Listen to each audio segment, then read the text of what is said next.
كنت أبكي كتير، ما كنت أعرف ليه، ما كنت أعرف أصلاً بشو كنت فكر. بس شوف صوري قبل وهلأ بقول هيدا هو نفس الشخص. مرحبا جميعاً، أهلا فيكم بقناتي على يوتيوب. إذا كنتوا عم تحضروني للمرة الأولى معكم سنتيا بدران. بتمنى إنه هيدا الفيديو ينال إعجابكم لأنه رح خبركم قصة كتير حقيقية، رح خبركم كيف قدرت أتخطى أكبر خوف كان عندي إياه من لما كنت صغيرة.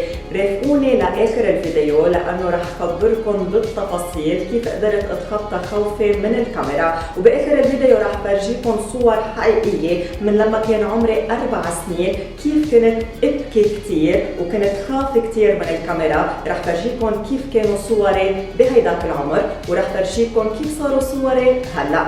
بس قبل ما تنسوا تشتركوا بقناتي اذا بعد ما اشتركتوا، سبسكرايب واقبسوا على زر الجرس ليوصلكم كل فيديو جديد. لما كنت كتير صغيرة بتذكر كتير منيح انه كل مرة كان بدي روح اتصور كرمال التذكرة او كرمال الباسبور او كرمال المدرسة، كنت ابكي كتير، كنت افزع كتير، ما كنت اعرف ليه.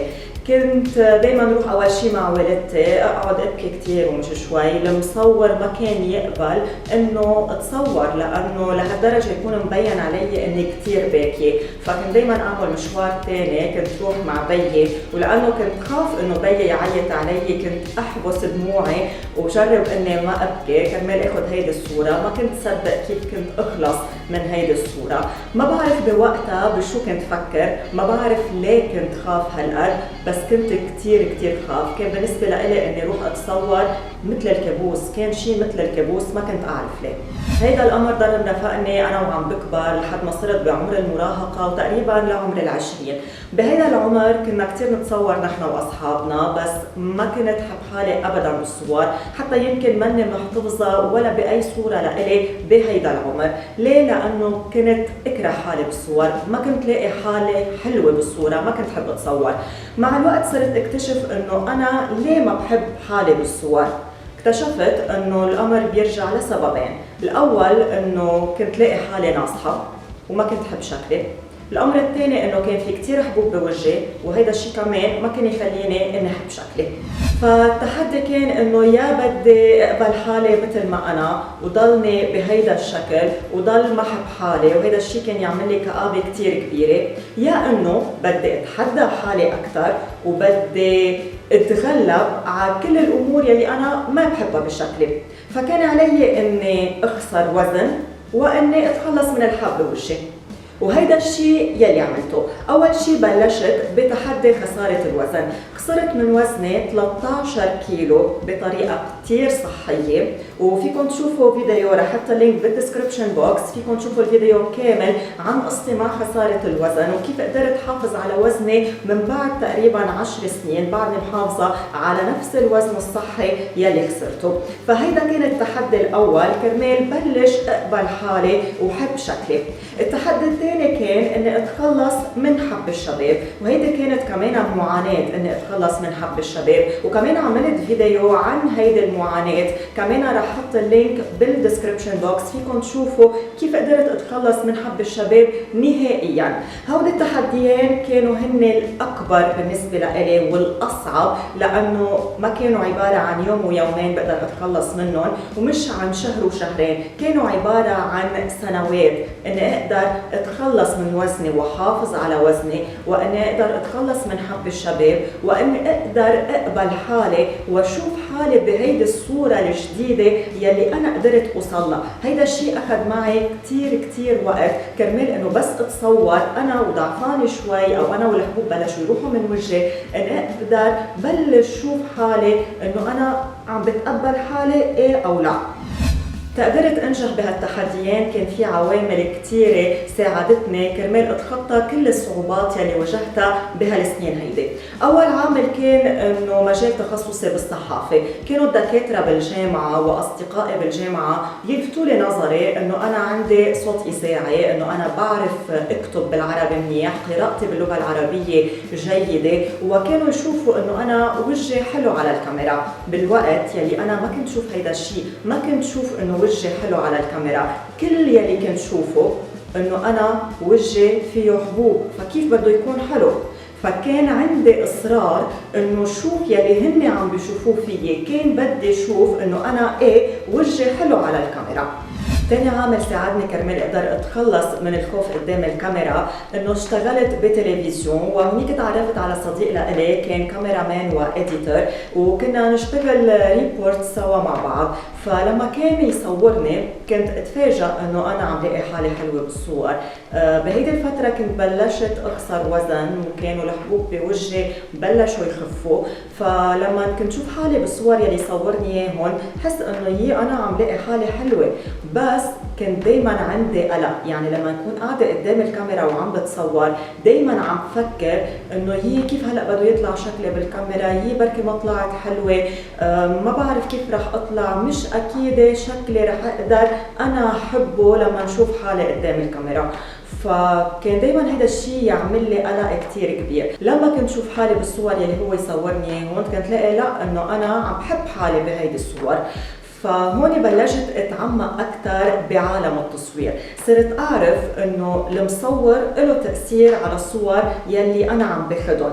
شغله ثانيه انه في زوايا بالتصوير، يمكن انا هيدي الزاويه تكون بتلبق لوجهي، بس زاويه ثانيه تبينني ماني حلوه او ما اتقبل حالي بزاويه ثانيه. فصرت اعرف انه في اكثر من زاويه، لازم اعرف اي زاويه بتناسبني واحب حالي فيها اكثر. صرت اتعمق اكثر بعالم الميك اب، صرت اعرف شو القصص يلي بتلبق لوجهي وشو القصص يلي حلوه اني احطها قدام الكاميرا، شو القصص يلي مش لازم احطها على وجهي قدام الكاميرا. صرت أعرف شو اللبس المناسب كرمال بين حلوة قدام الكاميرا، شو اللبس يلي بناسب شكل جسمي، لأنه صرت أعرف إنه في أكثر من شكل للجسم، وكل شكل بيلبق له تياب معينين، وفي تياب حلوين يلبسوا قدام الكاميرا، في تياب مش حلوين يلبسوا قدام الكاميرا. صرت أعرف اهتم ببشرتي أكثر وبالميك اب، بشعري، شو قصة الشعر يلي بتلبق لي قدام الكاميرا، وشو الشعر يلي مش لازم أعمله قدام الكاميرا. فصرت أعرف إنه في باكج كتير كبيرة وهي كتير مهمة كرمال الصورة تطلع حلوة وكرمال أنا أتقبل حالي بالكاميرا. لما عرفت الباكج يلي بناسبني كرمال تبين صورتي حلوه قدام الكاميرا واكون انا متقبله هيدي الصوره، كان في شغله كثير مهمه وكثير اساسيه لازم اشتغل عليها، وهي الثقه بالنفس. الكاميرا بتفضح الانسان اذا كان عنده شخصيه ضعيفه، اذا كان خجول شوي.